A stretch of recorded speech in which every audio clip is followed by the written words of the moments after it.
This is Mike Musto, and today on Road Testament, we're going to be talking about a subject that's near and dear to my heart. It's pro touring.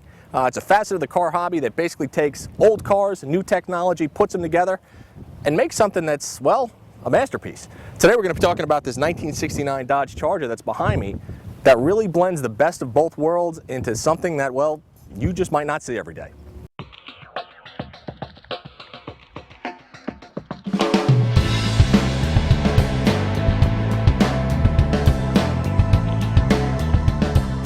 Today on Road Testament, we're going to be talking with Pete Filippatos, owner and operator of Auto Dynamics out on Long Island. Auto Dynamics is a high-end audio and video retailer, and they do everything from installing high-end stereos and video equipment and everything from, hell, Pintos to Lamborghinis and Ferraris to, I don't know, full-on sound systems in your house, correct? Absolutely. Okay. Today we're going to be talking about Pete's 1969 Pro Touring Dodge Charger, a car that, in my opinion, is one of the nicest Pro Touring cars currently in the country.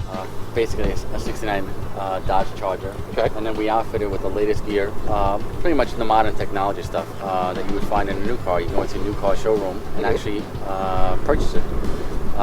So basically it's blending of the new world stuff into the old car. So the body lines, the sexiness, the curves, the cuts, the rawness is really what appealed to me on the car. Okay. What didn't appeal to me was the fact that when I did get the car didn't stop, didn't turn, didn't brake, didn't do anything really well. It just looked good. If it had a nice paint job on it, it would just look good. With most Pro Touring cars, people get an idea of what they want. They say either I want a Charger, or I want a Camaro, or I want an El Camino. Probably not too many El Caminos, but that's what they say.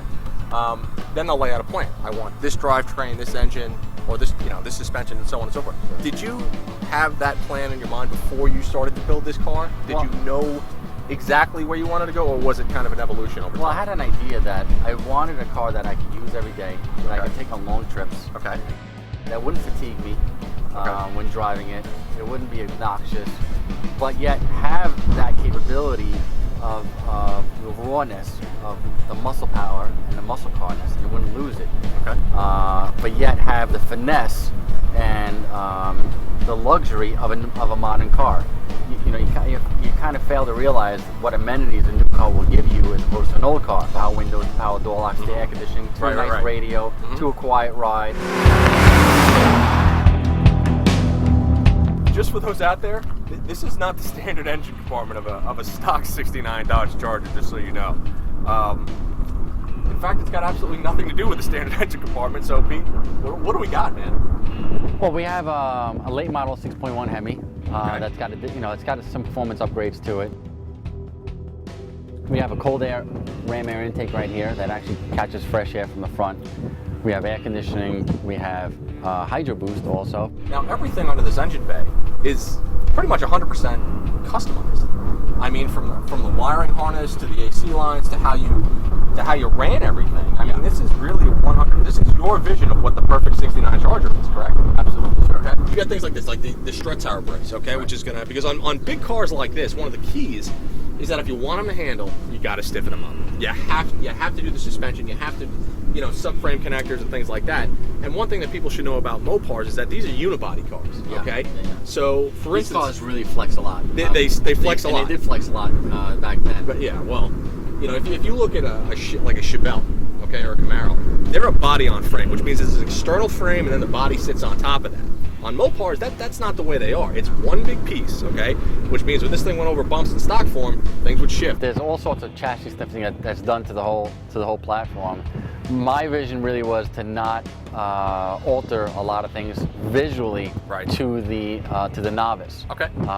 But if you really started dissecting it, you would see a lot of upgrades that were done to the chassis and actually to every part of the car. This will idle at 1,000. It will always idle the same way. If there ever is a question about it, we can actually plug in and actually diagnose it. With an OBD2 connector. Okay. That's the beauty of it, really. It's really simplified. So you really did meld the best of both worlds. Absolutely.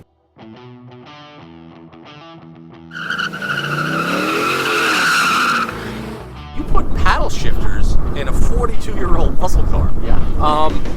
That's not something that's a common mod. In fact, I think this is probably one of the only Pro Touring cars I've ever seen with paddle shifters. Did you do that because you didn't want to put a stick in the car and you wanted the drivability of the paddles, or what? Talk to me. What do you?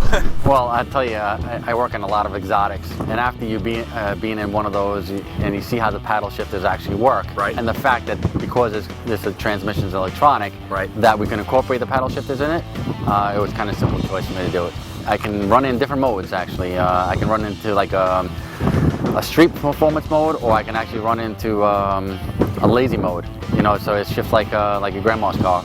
You put new seats, but they've been recovered and they look similar to the old style seats. I think when you do a Pro Touring car, there's a fine line, a very fine line that you can choose on what you change and how you change it. This particular car, I kind of kept true to its heritage. Okay. So what I did is I changed the seats to modern seats. Okay. But I went back and I repatterned them after the original pattern.